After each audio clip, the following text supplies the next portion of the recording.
This isn't just any fairy tale, it's a tale of magic, love, and destiny. Welcome to our story. Nestled in the heart of a shadowy forest lies a hut made of red clay, home to an old witch and her adopted daughter, Sarah.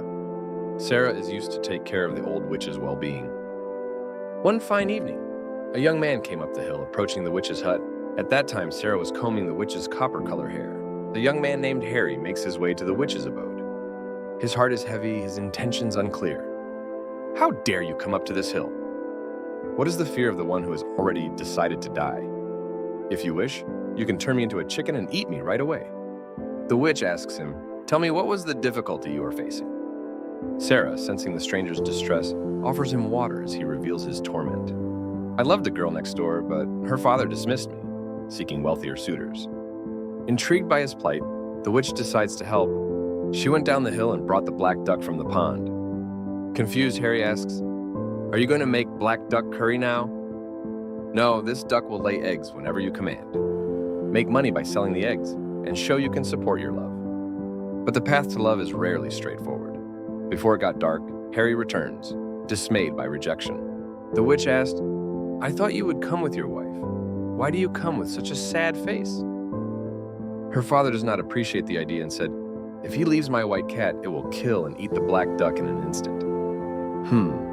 The witch thought for a moment and brought the bamboo baskets lying on the hut and handed this basket to Harry.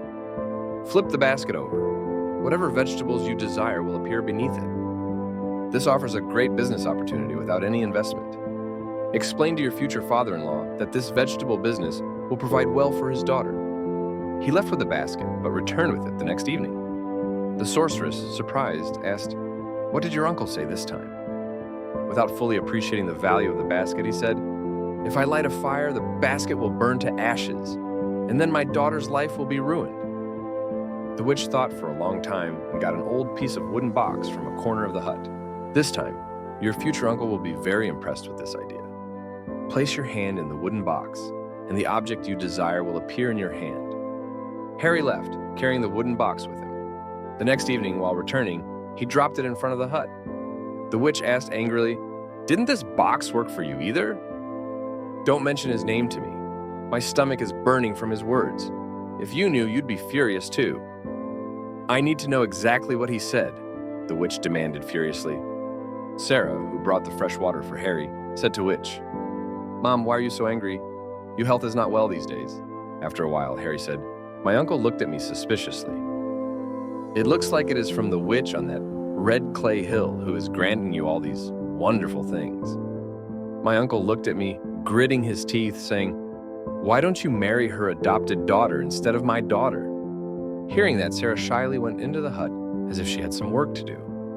The old witch paused for a moment and then said, "I don't see anything wrong with his suggestion regarding Sarah." Harry hesitated and said, "If Sarah is agreeable to this proposal." The old witch replied confidently, "Sarah wouldn't disagree with me at any time." In the next 2 days, Sarah and Harry got married in simple manner, without much outcry. As Harry and his wife Sarah were leaving for town, the witch asked if they wanted to take the 3 magical items with them. Harry declined, saying, "First of all, my hard-earned money is enough for us to survive. How long can we really live on magic spells?" The witch was impressed by his response. The newlyweds left for town.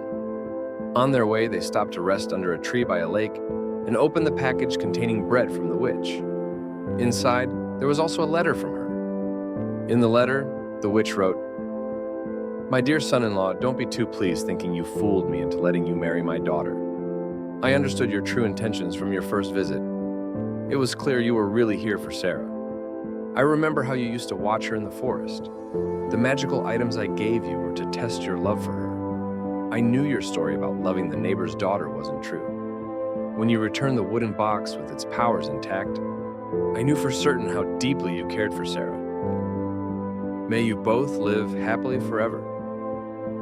Please visit this old lady once a year for as long as I live."